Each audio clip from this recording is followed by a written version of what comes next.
창세기 3장 13절에서 20절 말씀까지 우리 같이 합독합니다.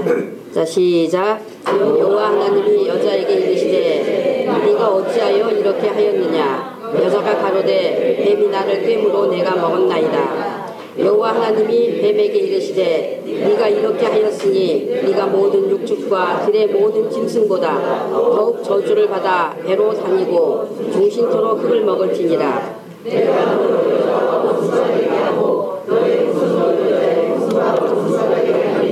여자의 후손은 네 머리를 상하게 할 것이요 너는 그의 발꿈치를 상하게 할 것이니라 하시고, 또 여자에게 이르시되 내가 네게 잉태하는 고통을 크게 더하리니 네가 수고하고 자식을 낳을 것이며 너는 남편을 사모하고 남편은 너를 다스릴 것이니라 하시고, 아담에게 이르시되 네가 네 아내의 말을 듣고 내가 너더러 먹지 말란 나무 실과를 먹었은즉 땅은 너로 인하여 저주를 받고 너는 종신토록 수고하여야 그 소산을 먹으리라. 땅이 네게 가시덤불과 엉겅퀴를 낼 것이라. 너의 먹을 것은 밭의 채소인즉 네가 그래야 식물을 먹고 필경은 흙으로 돌아가리니 그 속에서 네가 취함을 넣습니다. 너는 흙이니 흙으로 돌아갈 것이니라 하시니라. 아담이 그 아내를 하와라 이름하였으니 그는 모든 산자의 어미가 됨이더라. 아멘. 창세기 3장 13절에서 20절까지 우리가 읽은 본문 말씀 내용 가지고 흙을 먹을지니라, 잉태하는 고통을 크게 더하리니 라는 그런 제목으로 같이 말씀을 나누겠습니다. 이제 오늘 말씀은 지난주 드렸던 말씀을 이어서 드려지는 말씀입니다. 말씀을 드릴 때 영혼에 깨닫는 말씀으로 받아서 참된 믿음의 사람이 되시는 복이 있으시기를 바랍니다. 네. 예수님께서 요한복음 6장 44에서 뭐라고 말씀하셨습니까? 나를 보내신 아버지께서 이끌지 아니하면 아무라도 내게 올 수 있다? 없다. 내게 올 수 없다. 그리고 65절에 그 뒤에 65절에 내 아버지께서 오게 하여 주지 아니하시면 누구든지 내게 올 수 없다 하셨습니다. 그러면 아버지께서 이끌어 주시고 오게 하여 주시는 것이 무엇입니까? 요한복음 6장 45에 아버지께 듣고 배운 사람마다 내게로 오느니라 하셔서 곧 아버지께 듣고 배우는 것임을 말하고 있습니다. 아멘. 아버지께 듣고 배우는 것, 곧 구약의 말씀을 말한다고 이미 말씀드렸습니다. 하나님의 창조와 사건들과 또 율법 속에 넣으신 뜻, 그러니까 예수님을 말미암은 것을 말해요. 그러니까 율법 속에 넣으신 뜻을 잘 배우고 받아들여 믿음이 되는 것이 아버지께서 예수님께로 이끌어 주시는 것이라 하는 것입니다. 아멘. 그러므로 여러분께서 믿음의 진실함을 가지고 아버지의 뜻을 듣고 배움으로 이끌림을 받아 예수님께 온전히 들어가는 믿음이 되시기를 바랍니다. 아멘. 예수님과 어떤 것도 걸리는 것 없이 연합된 관계, 확신 있는 믿음이 돼야 할 것입니다.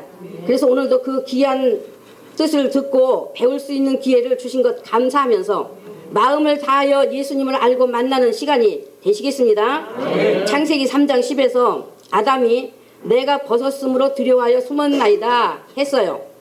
이것은 하나님께서 선악과를 먹으면 죽으리라 하신 대로 효력이 나타나 자기 실체를 보게 되었다는 말입니다. 죽음이 무엇인지는 모르지만 그러나 그것이 영혼의 두려움으로 나타난 것입니다. 그 두려움은 곧 또 하나님을 피해 숨는 거였습니다. 그래서 오늘날 믿는다는 사람들 속에서도 자기 영혼이 아직 죄 가운데 있으면 하나님을 피해 숨어 있게 되는 것입니다. 하나님의 얼굴을 대하지 않으려고 하고 또 볼 수도 없는 거예요. 그것이 무엇으로 나타나고 있다고 했습니까? 불안이나 두려움입니다. 자기 안에 두려움이 있고 불안이 있다면 그것은 자기 영혼이 아직 죽으리라에 처해 있기 때문인 것이요, 하나님의 얼굴을 대할 수 없는 처지에 있다는 증거가 되는 것입니다. 그래서 영의 자유가 무엇인지, 예수님의 그 평안이 무엇을 말하는 것인지 자기 안에서 없기 때문에 그 평안을 아무리 말해 주어도 그 자유가 무엇인지 아무리 듣는다 해도 알아듣지 못하는 것입니다. 자, 이제 우리가 지난번에 13절 말씀까지 듣고 배우셨는데, 하나님께서 여자에게 내가 어찌하여 이렇게 하였느냐 물으시니 뱀이 나를 깨물어 내가 먹었나이다 했습니다. 이와 같이 아담과 하와에게 사실을 직고해 받은 하나님께서는 뱀에게는 질문도 할 필요도 없이 14절에 네가 이렇게 하였으니 네가 모든 육축과 들의 모든 짐승보다 더욱 저주를 받아 배로 다니고 종신토록 흙을 먹을지니라 하셨습니다. 그러니까 하나님께서 뱀에게 더욱 저주를 받아 하셨는데 이것은 하나님이 뱀에게 저주를 선고하신 것이 아닙니다. 하나님이 뱀을 저주하신 것 같지만 저주하시는 것이 아니에요.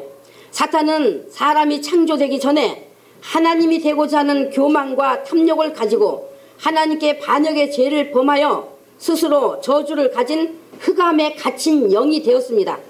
그런데 사단이 뱀의 간교함을 이용하여 사람을 속임으로 유혹했기 때문에 그래서 들짐승 중에 뱀이 사단과 같은 간교함으로 저주를 받은 짐승이 되었고 또한 사단과 간교한 짐승과 동질임을 저주를 받아 하시는 것으로 드러내 주신 것입니다.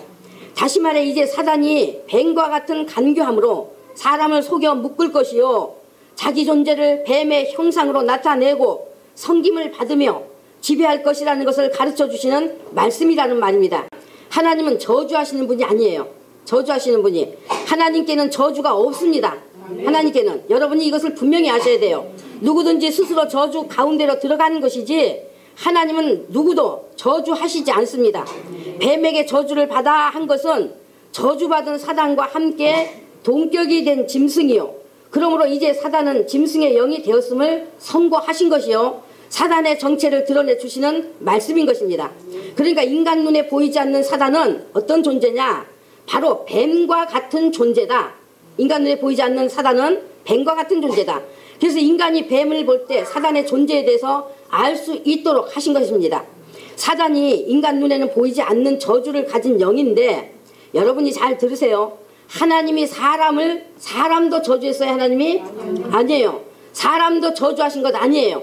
말씀 전하는 사람들이 자꾸 처음 사람이 선악과 먹는 죄를 범했으므로 하나님께 저주를 받았다고 그런 엄청난 거짓된 말로 실언을 하는데 만일에 사람이 하나님께 저주를 받은 것이면 그것은 하나님과 완전히 끝장난 것이 되어서 사람은 사단이요 뱀일 뿐인 것입니다. 하나님이 사람을 저주하시기 위해 지으신 것 절대 아닙니다. 죄 지었을지라도 죄에서 용서하시겠다고 하신 하나님이시지 저주하시기 위해 지으신 것 아닙니다. 아멘. 인간이 사단의 저주를 받아들인 것입니다. 사단의 저주를 받아들인 거예요. 인간이. 여러분이 이것을 분명히 아십시오. 하나님은 뱀까지도 저주하신 것 아니에요. 뱀까지도. 그 저주가 누구에게부터 왔어요? 사단에게로 왔다는 건지 우리 다 아시잖아요. 사단이 자기 존재를 형상으로 드러내준 것이 바로 뱀이요 용입니다. 그 뱀에게 하나님께서 이르시기를 네가 이렇게 하였으니 즉 여자를 깨어 선악과를 먹는 죄를 짓게 하였으니 모든 육축과 들의 모든 짐승보다 더욱 저주를 받아 하셨습니다. 모든 짐승보다 저주를 받았다고 하는 것은 뱀이 자기 간교함으로 사단과 뜻을 같이하여서 하등 짐승이 사단에게 쓰여 사람을 속여 죄짓게 하였으므로 저주의 영인 사단의 저주가 뱀에게도 적용되어서 이후부터는 예수 그리스도로 구원 얻을 모든 인류와 원수가 되었을 뿐만 아니라 또한 짐승 중에서도 가장 간교한 뱀이 짐승의 대표가 땅의 짐승의 대표가 되어서 악한 일에 쓰였으므로 이제 모든 육축이나 들의 모든 짐승들도 아예 악에 쓰이도록 문을 열어놓은 것이 되었다는 것을 가르쳐 주시는 말씀인 것입니다. 알아들으시죠? 더욱 저주를 받아 하신 뜻이 바로 위와 같은 것들을 말씀하시는 뜻인 것입니다. 그러니까 하나님께서 처음 사람에게 하나님이 창조하신 모든 것 하늘과 바다와 육지에 있는 모든 생물들을 다스리라는 통치권을 주셨는데 다스려야 할 짐승에게 오히려 유혹을 받아 선악과를 먹었으므로 다스리는 통치권을 짐승의 영인 사단에게 넘겨준 것처럼 되어버린 것입니다. 그래서 사단은 땅에 내려온 짐승의 영입니다. 땅에 내려온 짐승의 영. 성경 전체 속에서도 사단과 그 악의 영들과 이것들의 종노릇하는 인간을 짐승이라고 표현하고 있습니다. 집에 가서 계시록을 좀 한번 읽어보십시오. 이와 같이 사단은 세상의 권세를 가진 짐승의 영이 되어서 하나님의 형상으로 지음받은 사람에게 하나님을 섬기지 못하도록 마음을 미혹하고 짐승으로 살도록 하고 있는 겁니다. 하나님의 형상을 가진 사람을 육의 본능만 있는 짐승처럼 살게 하려는 것이 사단의 목적이 되어 있기 때문에, 그래서 인간은 오로지 육의 본능, 다시 말해 육체와 정신의 것만 위에 살아간다면 그것은 짐승과 다를 바 없는 것이요 그대로 사단을 따라가는 자가 되는 것입니다. 또한 사단의 무리인 악한 영들은 사람의 마음을 어둡게 하고 자연 만물을 내세워서 그것들을 신격화하여 절하고 섬기도록 하고 있습니다. 그러니까 인간이 짐승을 섬기고 절하게 하는데 그 마음이 미혹되어서 짐승의 말을 듣고 따르고 있다, 그 말입니다. 우리가 조금만 지각이 있어 눈을 열어 본다면 전 세계의 샤머니즘이나 종교들이 다 사단에게 속했음을 분명히 그리고 충분히 알 수가 있습니다. 정말 인간이 얼마나 어리석고 미련한지 복음을 듣지 못했을 때는 속을 수도 있었지만, 그런데 하늘의 복음을 들으면서도 그 마음을 돌이키지 않는 겁니다. 마음을 돌이키지 않는 겁니다. 천지만물을 창조하신 분이 바로 창조주 하나님이시요 창조주 하나님의 지음받은 우리 인간이 죄 가운데 빠져 영원한 지옥불에 들어가게 되었는데, 그 죄를 대신하여 주신 분이 하나님의 아들 예수 그리스도 구주시라고 그렇게 복음을 전해 주어도 돌이키지 않는단 말입니다. 그래서 성경은 그런 사람들에게 말씀하시는 것은 로마서 1장에 하나님을 알되 하나님으로 영화롭게도 아니하며 감사치도 아니하고 오히려 그 생각이 허망하여지며 미련한 마음이 어두워졌나니 스스로 지혜 있다 하나 우준하게 되어 썩어지지 아니하는 하나님의 영광을 썩어질 사랑과 금수와 버러지 형상의 우상으로 바꾸었다고 했어요. 그러므로 하나님께서 저희를 마음의 정력대로, 다시 말해 자기가 그냥 원하는 대로, 자기가 원하는 대로 더러움에 내어 버려 두사 했습니다. 복음 앞에서도 마음을 돌이키지 않으면 그대로 버려 두시겠다고 하신 것입니다. 하나님께서 하나님을 알만한 것을 인간 영혼에 새겨 놓으셨기 때문에, 처음 사람을 통해서 새겨 놓았기 때문에 인간이 복음이 없을 때는 속을 수도 있었지만, 그러나 그 영혼에 새겨 놓은 하나님의 생명을 사모하는 영이 복음의 빛으로 비침을 받으면 영의 동함이 일어나 빛을 따라오게 되어 있는데, 아멘. 그런데 그 빛의 복음 앞에서도 마음을 굳게 하여 돌아서지 않기 때문에 복음을 거절하는 자는 이미 악을 사랑하는 자이기 때문에 복음을 받아들이지 않는 것이니 그대로 버려두시겠다 하신 것입니다. 요한복음 3장에 악을 사랑하는 자이기 때문에, 어둠을 사랑하는 자이기 때문에 그에게는 빛이 미운 것이 되어서 오지 않는 것이라고 말씀해주고 있습니다. 그 다음 이제 배로 다니고 했습니다. 배로 다니고, 앞에서 말씀드렸다시피 뱀은 하나님께 지음받을 때부터 배로 기어다니는 짐승입니다. 걸어다니는 짐승이었는데 하나님이 배로 다니고 하셔서 배로 다닌 것이 아니고, 다시 말해 뱀이 다리가 달린 짐승으로 창조되었는데 여자를 유혹하여 죄짓게 했기 때문에 하나님이 그 벌로 뱀에게 배로 다녀라 해서 다리가 없어졌구나, 뱀이 그 배로 다니는 것은 벌받아서 그런 것이구나가 아니라는 말입니다. 하나님이 배로 다니고 하신 것은 뱀의 생활 습성을 말씀하시면서, 이제 뱀의 생활 습성을 들어 말씀하시면서 그 배후에 함께하고 있는 사단이 어떤 존재인가 하는 것을 드러내 주시는 말씀인 것입니다. 사단이 땅에 내려와 짐승의 영이 되어서 인간에게 끼쳐주고 있는 것이 무엇인지를 배로 다니고 하심으로써 사단의 역할이 무엇인지를 알려주시는 것이라는 말입니다. 이같이 사단이 짐승의 영이라고 했는데, 그럼 여러분이 짐승을 좋아하고 사랑하시겠습니까? 네? 짐승 좋아하고 사랑하시겠어요? 이제 안 그래야 하는 거 분명히 아시겠죠? 짐승은 짐승의 격이 있고 사람은 사람의 격이 있는 것입니다. 아멘. 분명히 짐승과 사람은 구분이 되어야 합니다. 아멘. 그런데 오늘날 대부분의 집마다 짐승이 안방을 차지하고 있어요.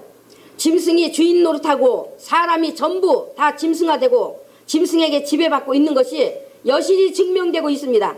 짐승을 의인화시키고 인격화시키고 짐승과 한 방에서 함께 살면서 짐승이 그들의 형제가 되고 자매가 되고 자식이 되는 이런 혈통관계가 되어서 그 집안에서 울고 웃고 하게 하는 주인이 되어 있습니다. 그러니 짐승과 이 같은 관계가 되어 있는 사람은 이 말씀 드리는 저를 적으로 알지 않겠어요? 예? 저를 적으로 알지 않겠습니까? 만일에 그리스도인의 가정에서 짐승과 이런 누추한 관계들이 되어 있는 것이라면 가정의 문제들이 많을 것이고 우환이 침범해 들어와 그 가정에서 기거하게 될 것입니다. 이게 중요한 게 아니 이게 중요한 게 예? 귀신이 그 짐승들을 통해서는 하나님이 역사하지 않아요. 귀신들이 역사하지. 그렇기 때문에 하나님과의 관계에 담을 쌓고 사는 그런 결과가 자기 영혼에 있게 되는 것이라는 말입니다. 그래서 악의 영들은 짐승의 영이라는 것, 악의 영들은 짐승의 영이라는 것 분명히 말씀을 드립니다. 그래서 배로 다니고 하는 것은 첫째 속이는 자요, 둘째 속이는 자기 정체에 대해 숨기는 자라는 뜻입니다. 배로 다닌다는 것은 배가 땅바닥에 밀착되어 다니므로 배가 보이지 않잖아요. 그죠? 배 보여요? 땅바닥에 밀착되어 다니니까 배가 안 보이잖아요. 바로 자기의 하는 짓, 속이는 자라는 것을 숨긴다는 말입니다. 이와 같이 사단은 속이는 자기 정체를 감추고 인간에게 속이는 일만 하는 짐승이라는 것을 가르쳐 주시는 거예요. 아멘. 뱀이 인간에게 해끼치지 않을 것처럼 인간 앞에 복종의 자세가 되어 땅바닥에 바짝 엎드려 있지만 그냥 그 속에는 감추어진 독을 품고 순간 사람에게 해를 끼치듯이 바로 사단의 속성이 뱀과 같다는 것을 가르쳐 주시는 것입니다. 아멘. 그러면 무엇을 감추고 무엇을 속이는가? 크게 이제 두 가지로 나누어서 첫째, 사망 권세를 가지고 사람을 사망으로 끌고 가려고 하는 자기 정체를 숨긴다는 것입니다. 두 번째는 인간에게 저주를 가져다주고 끼치는 존재임에 대한 자기 정체를 숨긴다는 것입니다. 그러니까 여기에 속았기 때문에 이 사단에게 속기 때문에 다 하나님께 저주를 받아 사람이 하나님께 저주를 받았다 라고들 그렇게 말해주고 있잖아요. 여기에 속기 때문에 왜? 사단에게 속고 있기 때문에 하나님은 저주하시는 분이 절대 아닙니다. 바로 사단의 저주를 인간이 받아들인 거예요. 받아들인 거. 자기 정체를 숨기고 사람들의 마음에 무엇을 심어주는가 하면 짐승을 따르고 짐승을 섬기면 자연 만물과 또 그의 형상과 우상을 만들어 섬기면 복을 주는 것처럼 죽은 뒤에 좋은 곳으로 가는 것처럼 속여서 짐승을 따르고 섬기게 하고 자연 만물을 형상화하고 신격화하여 귀신들을 섬기게 함으로써 인간 삶의 저주를 가져주고 궁극적으로 지옥으로 끌고 가는 것입니다. 이것이 땅은 너로 인하여 저주를 받았다는 뜻인 거예요. 땅은 너로 인하여 저주를 받았다. 17절 말씀에서 하나님께서 아담에게 내가 너더러 먹지 말라는 실과를 네가 먹었은즉 땅은 너로 인하여 저주를 받고 라고 말씀하셨지 않습니까? 땅이 아담으로 인해 저주를 받았다고 하는 것은 여러분 저주의 원흉이 누구예요? 바로 사단입니다. 아담이 사단의 말을 받아들여 먹었으므로 하나님께서 아담에게 하늘과 땅과 땅 아래의 모든 것을 다스리라는 통치의 권한을 주셨는데 그 권한이 사단에게로 넘어가게 되었다는 것을 말씀하는 것입니다. 저주의 원흉인 사단이 주인 노릇하는 땅이 되었다는 뜻인 것입니다. 그래서 모든 피조된 물질계를 이용하여 사단에게로 나간 어둠의 사람들, 육으로 타락한 사람들의 마음속에 섬기는 대상이 되게 하여 자신이 섬김을 받고 있다는 것을 말하는 것입니다. 그래서 예수님을 믿는다고 하는 사람들이 땅의 물질을 쫓으면 그것은 사단을 주인으로 하는 육이기 때문에 예수님과 관계없다는 것을 분명히 아시기 바랍니다. 아멘. 두 주인 섬길 수 없다는 것 분명히 아시라는 말입니다. 아멘. 또한 하나님께 나오는 자들에게 육신의 정욕, 안목의 정욕, 이생의 자랑을 위해서 살아야 하는 것이 목적인 것처럼 모든 생각을 그렇게 땅의 것에 집중하게 하고 세상을 좋아하고 사랑하도록 해서 천국을 바라보지 못하도록, 다시 말해 예수님을 바라보지 못하도록 소망을 가질 수 없도록 하여 사망으로 끌어가는 것입니다. 그러므로 하나님께서는 이와 같이 사단의 존재와 사단이 하는 일에 대해서 누누이 드러내 주시면서 인간에게 속지 말라고 가르쳐 주신 것입니다. 세상 것에 만족 얻으려고 쫓아가지 말라는 것입니다. 그 다음에 이제 종신토록 흙을 먹을지니라 했습니다. 종신토록 하는 것은 네가 존재하는 날까지, 네가 존재하는 날까지는 흙을 양식으로 삼아라 그 말입니다. 여러분, 그러면 흙을 먹어라 하셨으니 그럼 뱀이 흙을 먹습니까? 저 땅에 저 흙을 먹어요? 뱀의 양식이 정말 흙이라는 말입니까? 뱀이 먹는 음식이 흙이 아니라는 것 우리 다 아시잖아요. 모르세요?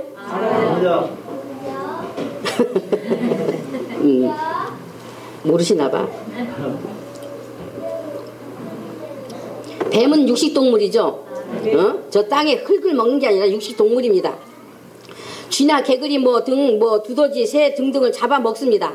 뱀은 자기 몸보다 더 큰 것도, 자기 몸보다 더 큰 것도 먹을 수 있는 동물입니다. 그러면 움직이는 모든 동물들은 무엇으로 만들어졌습니까? 흙입니다. 그걸 말씀하는 것입니다. 그걸. 흙으로 된 것을 양식으로 먹으라 하는 말인 것입니다.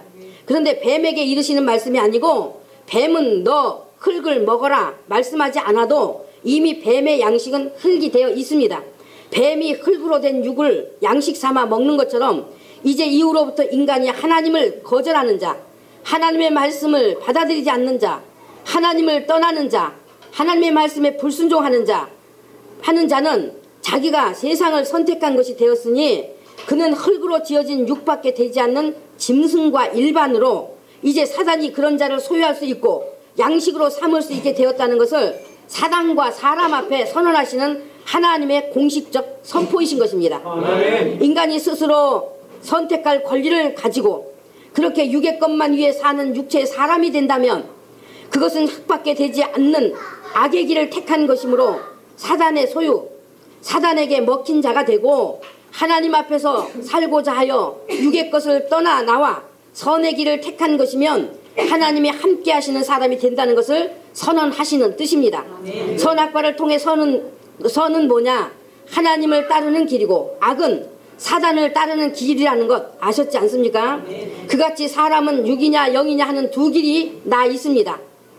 그러나 사람은 육의 본능이 강하기 때문에 이 같은 하나님의 가르침을 받지 않으면 아무리 예수님을 믿는다고 해도 육의 본능에 의한 믿음밖에 되지 않기 때문에 그러므로 하나님의 말씀을 잘 듣고 배우고 알아 자기에게 적용하는 것이 돼야 하는 것입니다.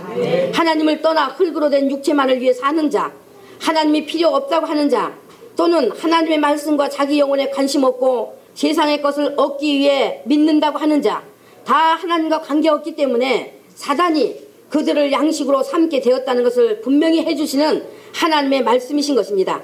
그래서 핑계치 못한다고 하셨어요. 핑계치 못한다. 예수님을 믿는 사람들이 하나님을 경외하여 말씀을 존중하고 사랑해서 따르지 않으면 사단의 영들이 권리를 가지고 그의 삶을 저주로 묶어 놓아 버린다고 하는 것입니다. 이와 같이 하나님께서는 사단은 저주받은 짐승의 영이요 비인격적인 존재요 뱀과 같은 존재요 감추고 속이는 자요 저주를 가져다주는 악한 자요 해 끼치는 독을 가진 짐승의 영이라는 것이 명백해졌으니 그러므로 모든 인간은 사단에게 속하지 말고 속지 말아야 한다는 것을 드러내 주심으로써 사단에 대한 지식을 갖도록 하신 것입니다.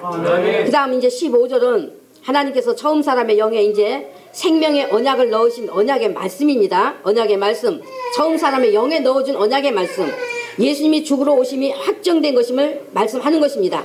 내가 너로 여자와 원수가 되게 하고 너의 후손도 여자의 후손과 원수가 되게 하더니 이제 여기서 여자와 원수는 앞에 말씀드렸듯이 여자는 예수 그리스도로 구원을 얻을 그 신앙을 가진 사람, 하나님이 세우신 이스라엘 민족, 그 민족 속에 넣으신 신앙을 말하는 것입니다.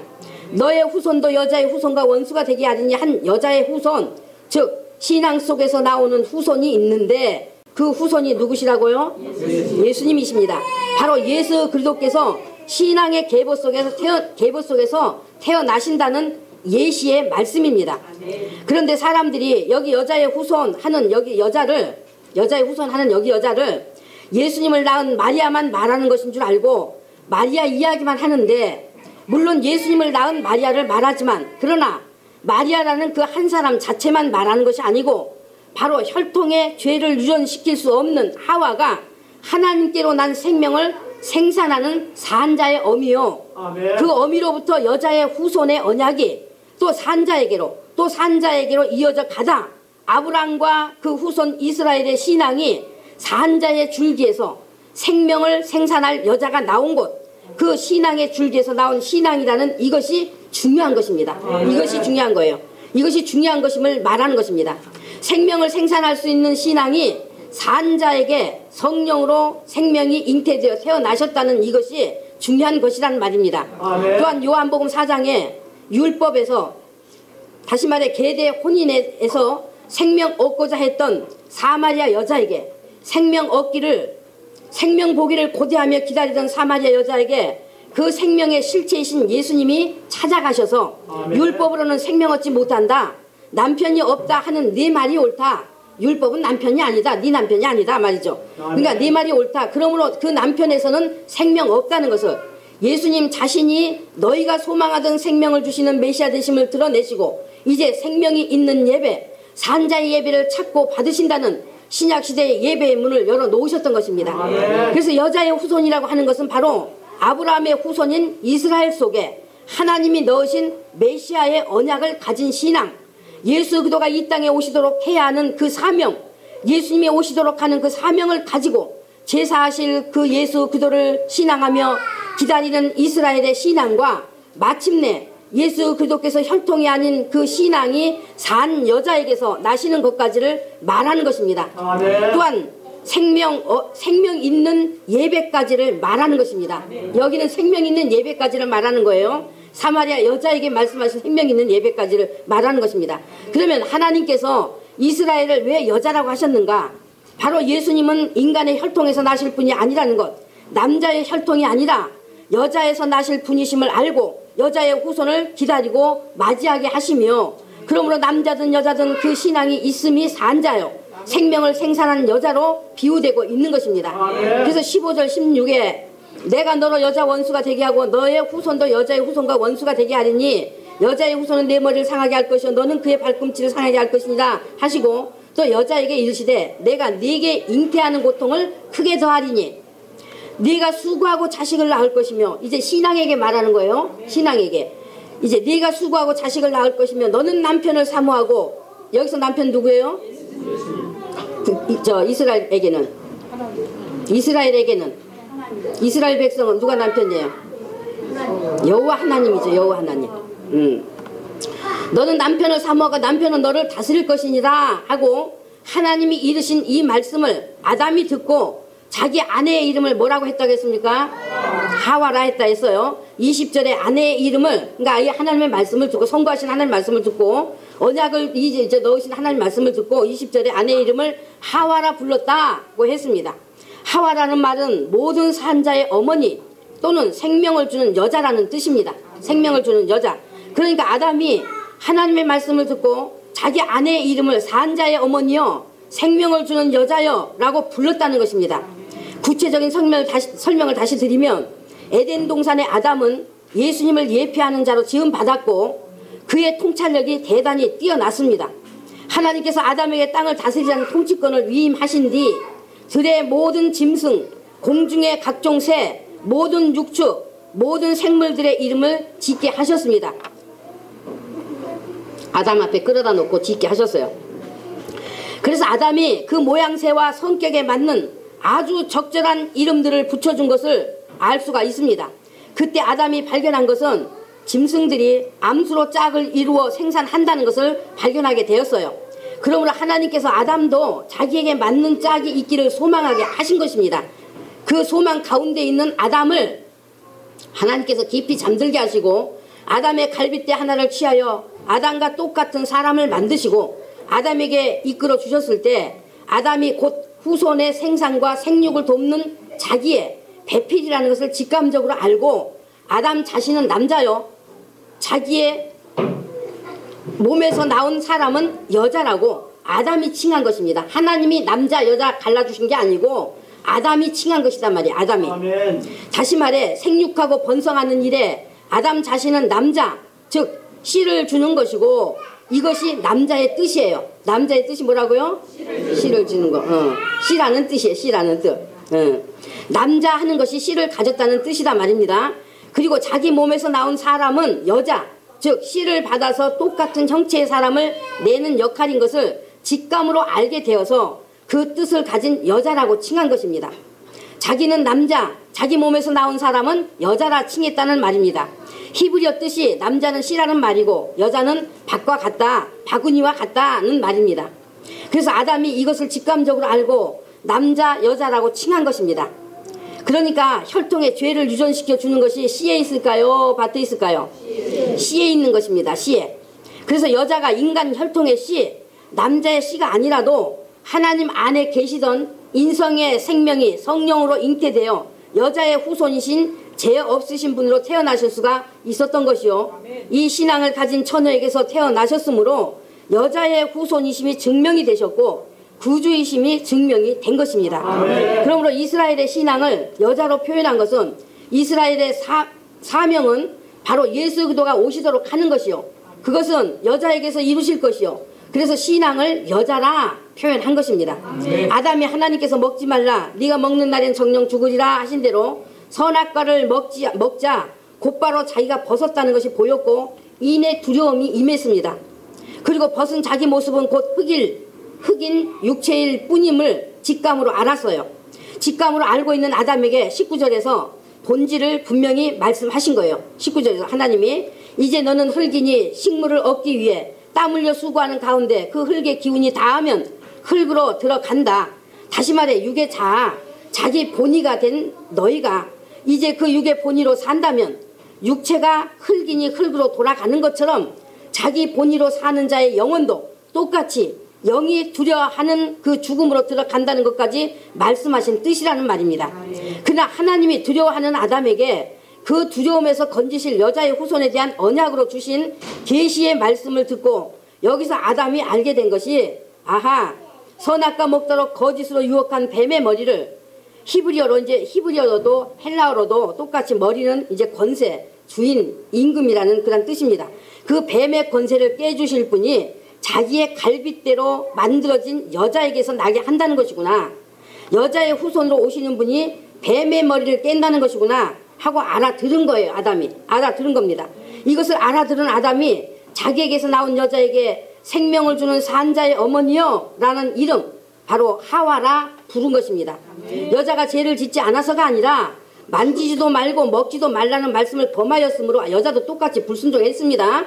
그러나 혈통적으로 죄를 유전시킬 수 없는 박과 같은 역할이므로 아담이 여자의 후손이라고 하신 말씀을 듣고 여자에게 생명에 대한 소망이 있는 것을 알았다는 말입니다. 그래서 하와가 모든 산자의 어미가 됨이라 하는 것은 소생이 있을 때 어미라는 호칭을 쓰듯이 하와가 생명을 얻기 위한 어미가 되어 그 생명을 생산할 때까지 그 신앙이 산자를 낳고 또 낳고 하는 것이 예수 그리스도가 오실 때까지 계속 존속될 것임을 의미하는 것입니다. 산자라고 하니까 숨쉬고 있는 저 모든 인간을 말하는 것이 아니라 바로 하나님에 대한 신앙, 여자의 후손에 대한 언약을 영혼에 가지고 그 후손을 기다리며 하나님을 경외하는 신앙을 말하는 것입니다. 죄를 유전시켜 주지 않기 때문에 혈통과 상관없이 예수님이 여자에게서 나실 수 있는 것처럼 인간이 죄를 혈통 속에 가졌고 죽음 아래 있지만 그러나 하나님을 신앙하여 경외하며 바라고 섬기면 그것은 하나님에게서 온 신앙이요 죄와 죽음에 속하지 않은 산자라고 하는 것입니다. 그래서 여러분이 이 신앙을 따라서 가진 믿음이 아니면 구약의 이 신앙을 따라서 여러분도 같이 가져야 된단 말이에요. 이 믿음이 아니면 다 속빈 강정이야. 속빈 강정. 뿌리 없는 나무단 말이에요. 아시겠습니까? 그래서 이 구약의 말씀을 가르치는 것을 여러분 집중해서 듣고 이 신앙을 따라서 예수님을 만나야 된다는 얘기예요. 예수 안으로 들어가야 된다는 얘기예요. 그러면 15, 16의 말씀을 아담만 들었습니까? 사단도 들었죠. 15절은 사단에게 하신 선고이면서 우리에게는 구원에 대한 언약을 보게 하셨습니다. 그러니까 사단에게 선고하신 것은 사단이 들었지 않습니까? 그러니 사단이 여자의 후손이 와서 네 머리를 깰 것이다, 상하게 하실 것이다 하셨으니 자기 머리를 상하게 할 여자의 후손이 될 만한 사람이 나올 때마다 혈안이 되어 죽이려고 했던 것을 우리는 성경 속에서 보는 것이지 않습니까? 가인을 사주하여 아벨을 죽였잖아요. 혹시 이것이 여자의 후손이 아닌가 하여 가인을 죽이도록 했지 않습니까? 모세가 태어났을 때 산파에게 명령했잖아요. 바로 왕의 여자는 살리고 바로 왕이 여자는 살려라, 그리고 남자는 다 죽여라 했잖아요. 그런데 모세 어머니 요게벳이 산자로 존속된 여자, 하나님의 신의 계시를 받는 여자기 때문에 모세를 갈대 상자에 넣어 나일강에 띄웠는데 애굽의 아기 못 낳는 그 공주가 건져다가 자기의 아기로 삼아서 키워내잖아요. 키워내는데 젖을 모세의 어머니 요게벳에게 물리도록 하셨지 않습니까? 그 젖 물린 아이 속에 어머니가 신앙을 심어 주었습니다. 너는 히브리 족속이야. 너는 애굽 족속이 아니다. 애굽의 바로 족속이 아니고 히브리 하나님을 섬기는 여호와 신앙을 가져야 하는 후손이다. 알아듣지 못하는 어린아이에게 젖 먹이는 동안에도 신앙을 심어준 것입니다. 젖을 뗀 후에도 어머니 요게벳은 모세가 자기의 뿌리를 알도록 은밀한 가르침을 주면서 돌보았던 것입니다. 예수님도 태어났을 때 멀리서 동방 박사들이 경배하러 온다고 왕이 태어나신 별을 보고 왔다 하니 헤롯 왕이 듣고 자기 왕권을 노리는 자가 태어난 것인 줄 알고 이제 왕의 자리 빼앗길까 두려워서 이제 2살 아래 어린아이는 다 죽이라고 비밀리에 군대를 풀었지 않습니까? 어린아이 다 죽여라. 그와 같이 정말 여자의 후손이 될 만한 사람이 나올 때마다 사단이 사람들을 사주해서 죽이려고 혈안이 되었었던 것입니다. 그러면 예수님이 여자의 후손인데 예수님 당시에 사단의 후손은 누구입니까? 예수님 당시에 사단의 후손 바리새인, 서기관, 사두개인, 대제사장, 그렇죠. 유대교의 지도자. 이들이 다 사단의 후손이었습니다. 사단의 후손. 그러니까 유대교 지도자들, 사회 전반에 걸쳐서 요직에 있는 사람들 모두가 다 전부 사단의 후손이 되어서 예수님을 십자가에 못 박아 죽였으나 다시 살아나셨기 때문에 예수님의 상하심은 발꿈치 정도일 뿐이고 사단은 사망 권세를 펼 수 없게 되어 머리가 상한 자가 된 것입니다. 그러므로 예수님을 믿어 생명을 얻은 자는 사단이 사망으로 끌고 갈 수가 없게 되어 버렸습니다. 또한 너로 여자의 원수가 되게 한다고 했으니 그와 같이 사단이 이스라엘 속에 넣으신 여자의 후손의 언약을 가진 그 민족의 원수가 되어서 얼마나 괴롭히고 그 이스라엘을 얼마나 괴롭히고 해를 끼쳤는지에 대해 이스라엘의 역사를 보고 우리가 충분히 알 수가 있지 않습니까? 이스라엘 신앙을 예표하는 욥에 대하여 말씀을 드렸던 대로 우리는 이스라엘의 그 형편을 알게 되었잖아요. 예수께서 오셔서 사단의 머리, 즉 사망의 권세로 세상 임금이 되어 사람을 죽음으로 끌고 가던 것을 완전히 깨버렸기 때문에 이제 예수님을 자기의 구주로 믿고 영과 혼과 육, 삶에 모셔드려 예수님과 사는 자는 사단이 참수할 수도 사망으로 끌고 갈 수도 없게 되어 버렸습니다. 아멘. 예수님이 흘리신 피가 영의 죄뿐만 아니라 우리의 삶 모든 죄까지도 다 씻어주신 피가 되었으니 사단이 참수할 근거가 없어져 버린 겁니다. 예수님 믿는 사람은 사단이 참수할 근거가 없습니다. 그래서 말씀드리잖아요. 어쩌다 실수해서 지은 죄 짓는 것 원치 않음에도 혹 어찌할 수 없어 지은 죄가 있을 땐 고백하면 예수님의 피가 그 죄도 씻어버린다고요. 그래서 우리는 자유한 것입니다. 사단이 야 하나님 자녀라면서 너 하나님 자녀라면서 거룩한 성도라면서 죄 짓느냐 너는 죄인이다 하고 나올 때 죄사함 받은 예수님의 피가 내게 증거로 있으니 내게 참수할 근거가 없다. 그러니 예수님의 이름으로 명하니 물러가라. 명할 수 있는 권세를 가진 자가 된 것입니다. 근데 문제는 이런 영적 지식을 가진 믿음이 되지 않으니 그냥 자기 방식대로 자기 생각대로 믿는 것이 되어서 믿음의 능력도 없고 정말 그 속에 구주이신 예수님이 보이지 않는 겁니다. 그래서 참으로 바라는 겁니다. 예수님이 어떻게 인간 세상에 오시게 되었는지 창세기에서 보여주신 이 같은 가르침을 잘 듣고 깨달아 지식을 따라 믿는 믿음으로 능력을 갖추시기를 정말 바라는 것입니다. 16절에 여자에게 이르시되 내가 네게 잉태하는 고통을 크게 더하리니 네가 수고하고 자식을 낳을 것이며 하셨습니다. 여러분 사람들이 잉태하는 고통과 수고하고 자식을 낳는다는 이 말씀을 가지고 또 어떻게 전하는지 아십니까? 사단이 가려놓은 눈을 가지고 잉태하는 고통을 인간 육체에 결부시켜서 해산의 고통이라고 열심히 말해주고 있습니다.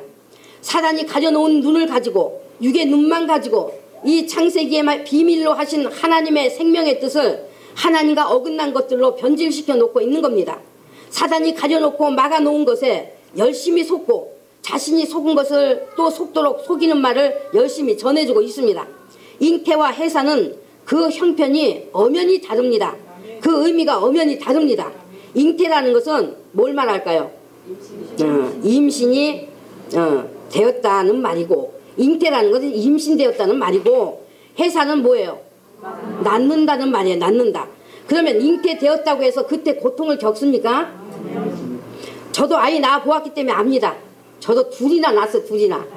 그래서 알아. 하나만 낳았어도 몰랐을 텐데 둘이나 낳기 때문에 확실히 압니다. 확실히. 아이를 잉태했을 때는 여자들이 아기 낳을 때 겪는 그런 고통은 겪지 않는다는 것, 고통을 겪는다면 낳을 때 산통을 겪는다는 것 다 알고 있습니다. 그러니까 성경은 잉태하는 고통을 크게 더하리니 라고 말씀하고 있으니 아 이상하다. 잉태했을 때는 고통이 없는데 아 해산할 때 산통 겪는 것, 아기 낳을 때 산통 겪는 것을 가지고 잉태하는 고통이라 했는가 보구나. 해산의 고통 맞아. 해산할 때 고통 겪지. 이런 식으로 갖다 붙여놓고 있는 겁니다. 이런 식으로. 그러니 이런 식의 말씀들을 전해드는 사람들이 어떻게 죄를 깨달을 수가 있겠으며 그 귀하신 우리 주 예수 그리스도를 깨달아 알겠으며 영적인 생명을 깨달을 수가 있겠으며 하늘의 생명을 알 수가 있겠습니까? 여러분, 여자가 아기 낳을 때 산통종 겪는다고 그것 말해주려고 하나님께서 이 말씀을 하신 것 아닙니다. 아멘. 또 어떤 사람은 뭐라고 말하는가 하면 인간이 죄 안 지었을 때는 아기 낳을 때 조금 아팠는데 죄를 지었기 때문에 아기 낳는 고통을 크게 더하게 했다고 그런 귀신 시다라 까먹는 소리로 말장난하고 있더란 말입니다. 죄 짓기 전이나 죄 지은 후나 상관없이 아기 낳을 때 우리 육체의 산통은 좀 겪습니다. 겪고 우리의 육체는 죄를 지었든 안 지었든 산통 겪습니다. 하나님께서 이따위 것들을 말하기 위해서 잉태하는 고통이라 하신 것 아니고 잉태하는 고통이란 바로 영적 고통을 말하는 것입니다. 영적 고통.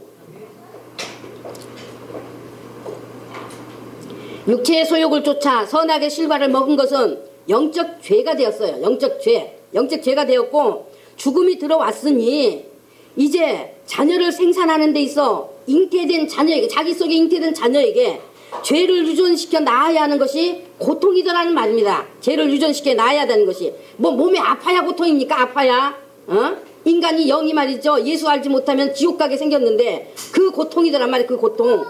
죄를 유전시켜 낳아야 하는 고통. 죄가 그대로 잉태된 자녀 속에 유전되어서 또 죄인으로 태어나야 하는 그것이 인간 속에 들어온 잉태하는 고통임을 말씀한 것입니다. 그래서 구약의 율법에는 자식을 낳으면 정결예식을 갖췄는데 죄를 유전시켜야 하는 영적인 고통, 곧 죄인이 죄인을 낳았기 때문에 부정하다 해서 자녀를 낳을 때마다 남자아이는 부정한 기간이 7일이었고 성전에 가기까지는 며칠 걸렸을까요? 성전에 가기까지는 33일이에요. 33일. 뭐 이거 모른다고 구원받는데 지장은 없어요. 구원받는데 지장 없으니까 괜찮습니다.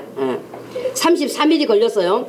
그리고 여자아이는 66일이 걸렸는데 부정한 기간에는 성전에 가지 못했습니다. 못해서. 그런데 정결 기간이 여자아이가 배가 되는 것 가지고 사람들이 또 뭐라고 말하는가 하면 여자가 선악과 따먹고 남편에게 준 죄가 크기 때문에 그렇게 부정한 기간이 긴 것이라고 남편에게 죄짓게 한 것이 여자이기 때문에 그렇다. 그래서 아주 여자가 문제다 하고 나오는 겁니다.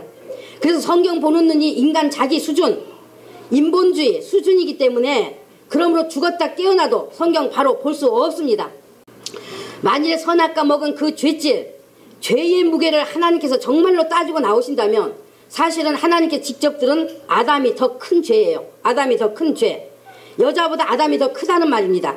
여자는 사단의 유혹에 영향이 있었지만은 아담은 자기 의지로 먹었어요. 자기 의지로. 그래서 하나님이 정말 죄질을 따지고 나오신다면 직접 들은 아담이 더 큰 것입니다. 그러나 하나님께서는 누가 먹었느냐 안 먹었느냐를 지금 논하시는 것이 아닙니다. 죄질을 따지신 것 아니에요. 정결기간이 남아보다 여아가 더 긴 것은 바로 여자가 예수 그리스도를 낳아야 하는 막중한 책임과 사명을 감당해야 했기 때문에 구속의 정결기간이 배가 더한 연단의 기간이 되었던 것입니다.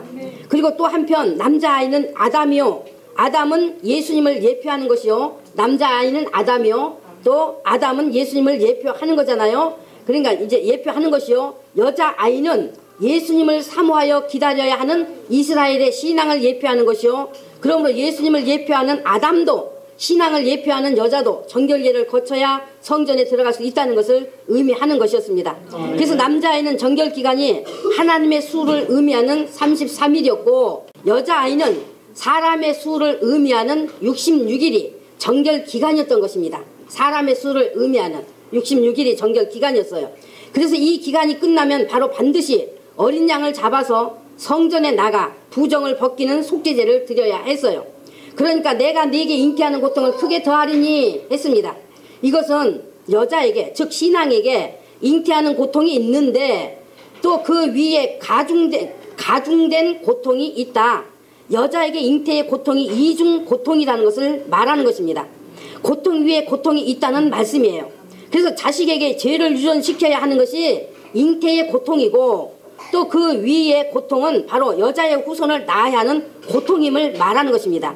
이스라엘이 여자의 후손인 예수 그리스도가 태어나게 하기 위해서는 성전 건축과 율법과 그 율법을 예수 그리스도가 오실 때까지 흠없는 소나 양을 잡아 피 흘리는 제사 끊이지 않는 수고를 해야 했고, 여러분이 지금 말씀만 들으니까 그렇지 실제로 그 소나 양 그 짐승들을 잡아서 말이죠 죽이는 것, 그것도 말이죠 자기가 이 재범한 자기가 자기의 손으로 죽여야 했던 일이 이거 쉬웠겠습니까? 이거 쉬웠겠어요? 소나 양 죽인다는 것이 쉬운 일이었겠느냐는 말입니다. 피 흘려서 제사 지낸다는 것이 얼마나 번거롭고 큰 과제였는지 이루 말로 할 수 없는 일이라는 말이에요. 정말 피 흘리는 제사, 끊이지 않는 수고를 해야 되었고, 또 여러분이 욥기를 통해서 사단이 이스라엘의 신앙을 무너지게 하려고 하는 일과 여자의 후손이 태어나지 못하게 하려고 욥에게 준 고난의 고통을 아시잖아요. 후손이 될 만한 아이가 태어나는 것 같으면 다 죽였고, 또 얼마나 많은 선지자들과 의인, 즉 산자들이 핍박을 당하고 죽임을 당했습니다. 이스라엘의 엄청난 고통이었습니다. 그래서 죄를 가진 인간이 또 죄를 유전시켜 나아야 하는 그 영적 고통과 수고가 있는데, 거기다가 예수님 태어나게 해야 되는 그 수고와 고통이 가중되어야 하는 것을 의미하는 것이었습니다. 이와 같이 이스라엘이 예수님이 오실 일을 돕는 배필의 역할을 해야 하는 일에 대한 고통인 것입니다. 이스라엘이 배필이에요. 배필. 이스라엘이 오실 때까지 예수님을 기다리며 고통할 수밖에 없는 여자, 이스라엘의 신앙의 수고와 고통이 있다는 것을 지금 하나님께서 예고하시는 말씀이었던 것입니다. 이와 같이 엄청난 사단의 핍박과 죽임과 그 고난 속에서 기어코 예수님이 우리를 구원하시려고 오신 거예요. 그러니 예수님을 우리가 어떻게 대우해 드리고 믿어야 하겠습니까? 예수님을 어떻게 사랑해 드려야 하겠습니까?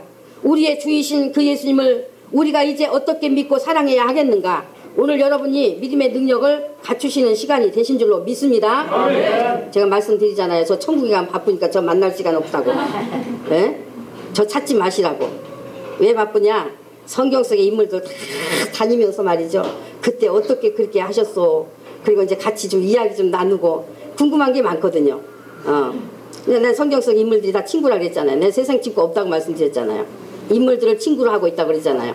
그러니까 여기서 친구면 거기서도 가면 얼마나 반갑겠어요. 그러니까 여러분이 저 만날 시간 없으니까 당분간은 찾지 마시라는 얘기야. 천국에 가셔도. 아셨죠? 아멘 안 하시네 이거는. 자, 말씀 맺습니다.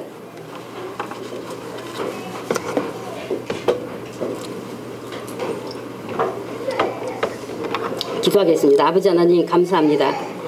우리에게 정말 이렇게 하나님과 사단과 또 우리 이제 인간과의 이 삼각관계에 대해서 깨닫게 하시고, 우리가 정말 이제 어느 길에 있어야 하는지, 하나님이 우리 지으신 목적이 무엇인지 바로 알 수 있도록 우리에게 이와 같이 창세기를 통해서 논의 말씀해 주시니 감사를 드립니다. 이제 아버지, 우리의 원수는 사람이 아니요 바로 사단이요, 사단과 함께 그 악의 영들인 것을 우리로 또 깨닫게 하여 주셨사오니, 아버지 우리가 사람을 상대로 하여 아버지 하나님의 원수라 여기지 말게 하여 주시옵시고, 그에게 역사하는 배후에 역사하는 것들을 원수로 여길 수 있는 그런 능력이 있게 하여 주시옵시고, 우리가 이제 싸워야 하는 대상 바로 악한 영들인 것을 알게 하여 주심을 감사를 드립니다. 아버지, 이 사단의 속이는 것, 아버지 하나님이여 정말로 뱀과 같이 아버지 그와 같이 속임이 있다는 것을 오늘 뱀을 들어서 아버지 우리로 하여금 깨달을 수 있도록 은혜 주신 것 감사를 드립니다. 아버지, 오늘 드린 이 모든 말씀이 사랑하는 성도들의 마음속에 새겨지는 말씀 되게 하여 주시옵시고, 그래서 자기의 믿음의 능력으로 갖출 수 있는 귀한 말씀으로 삼게 도와 주시옵소서. 간절히 원하면 우리를 죄에서 구원하신 예수님의 이름으로 축복하고 기도드렸습니다. 아멘. 우리 찬송가 340장입니다.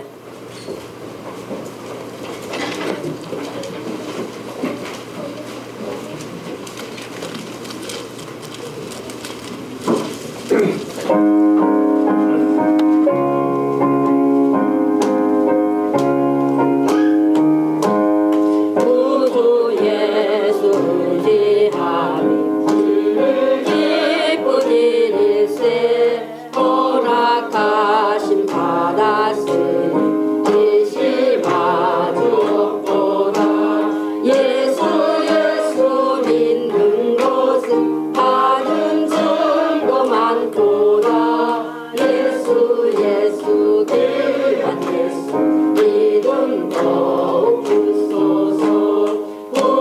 그대